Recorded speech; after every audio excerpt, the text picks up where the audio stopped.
ਹੁਸ਼ਿਆਰਪੁਰ ਦੀ ਸਿਆਸਤ ਵਿੱਚ ਤਹਿਲਕਾ। ਸਾਬਕਾ ਕੈਬਨਿਟ ਮੰਤਰੀ ਸੁੰਦਰ ਸ਼ਾਮ ਅਰੋੜਾ ਦੀ ਗ੍ਰਹਿ ਚਾਲ ਬਿਗੜੀ।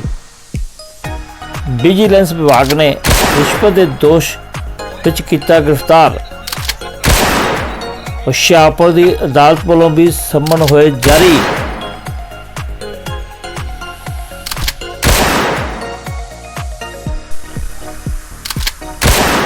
ਲੰਬੇ ਸਮੇਂ ਤੋਂ ਸਾਬਕਾ ਕੈਬਨਿਟ ਮੰਤਰੀ ਸੁੰਦਰ ਸ਼ਾਮ ਅਰੋੜਾ ਵਾਧੂ ਜਾਇਦਾਦ ਬਣਾਉਣ ਦੇ ਚੱਕਰ ਵਿੱਚ ਅਤੇ ਵਿਜੀਲੈਂਸ ਦੀ ਜਾਂਚ ਦੇ ਘੇਰੇ ਵਿੱਚ ਹੀ ਸਨ।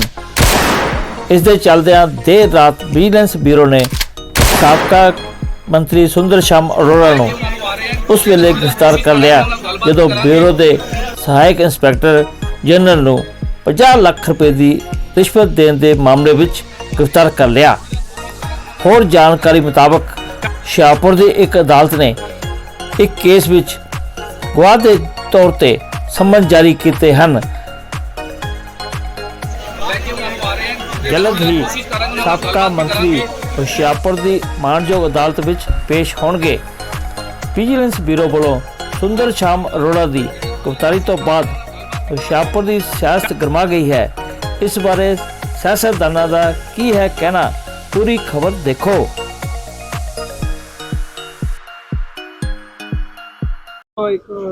हाँ जी खबर आई आ सुंदर श्याम अरोड़ा जी साबका मंत्री हुशियारपुर तो रहे ਜਿਹੜੇ ਕਾਂਗਰਸ ਦੇ ਸਰਕਾਰ ਦੇ ਦੌਰਾਨ ਉਹਨਾਂ ਨੂੰ ਵਿਜੀਲੈਂਸ ਡਿਪਾਰਟਮੈਂਟ ਦੇ ਅਧਿਕਾਰੀ ਨੂੰ 50 ਲੱਖ ਰੁਪਏ ਰਿਸ਼ਵਤ ਦੇਣ ਦੇ ਇਲਜ਼ਾਮ 'ਚ 50 ਲੱਖ ਰੁਪਏ ਸਮੇਤ ਫੜਿਆ ਕੱਲ।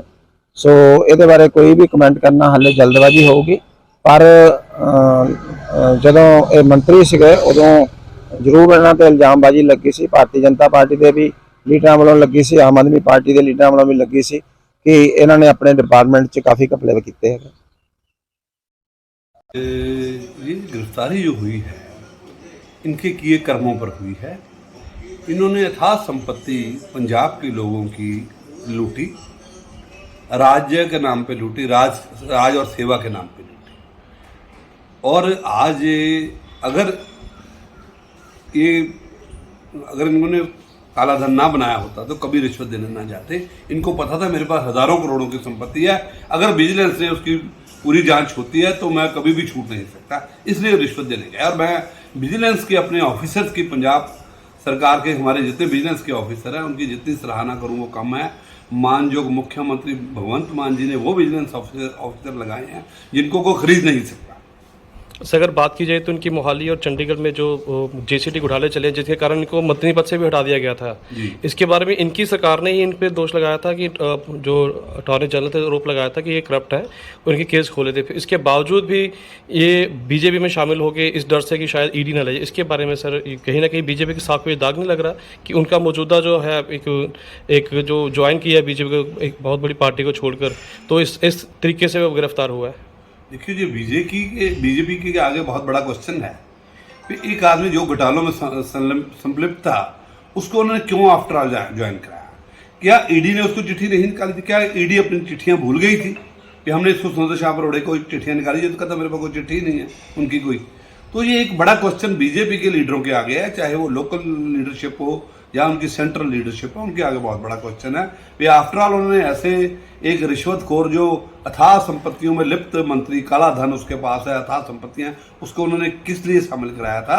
तो ये उनके आगे बहुत बड़ा क्वेश्चन है। आज बीजेपी को इसका जवाब लोगों में जाके देना चाहिए, चाहे वो लोकल बीजेपी है चाहे सेंट्रल बीजेपी है। अगर बात की जाए तो होशियारपुर में इनकी बेनामी संपत्ति है, बहुत सारी कॉलोनी काटी है, उनके हॉस्पिटल और स्कूल चल रहे हैं, क्या आपकी सरकार उसके भी ऊपर जांच बैठाएगी? देखिए सरकार जो भी चीज़ें इनकी जो भी सरकार को लगेगा सरकार को जांच करनी चाहिए। मैं तो ये कहूँगा सरकार अपने लेवल पे जो विजिलेंस को इंक्वायरी दी गई है इनकी यथार्थ संपत्तियों के बारे में, सरकार और हमारे जो विजिलेंस के हमारे एडीजी हैं, हमारे जितने आईजी हैं, एसएसपी हैं, उन्होंने बहुत ईमानदार अफसर है, उनको पता है एक ईमानदार सरकार है, तो बड़ी ईमानदारी से भी जांच कर रहे हैं। और ज़रूरी है कि इन लोगों ने आफ्टर ऑल ये संपत्ति कहाँ से अर्जित की। सर जब बात की जाए चुनावों के मुद्दे पे, आपने जो चुनाव लड़ा था, इनके खिलाफ चुनाव लड़ा था, बहुत बड़ी जीत पे आपने हासिल किया, तो कई मुद्दे आपने उठाए थे, तो क्या ये अब समय नहीं है कि उनके मुद्दों को दरा फिर जागृत करने का? देखिए एक बात पक्की कि जेसीटी इलेक्ट्रॉनिक घोटाला, आनंद लैंप घोटाला,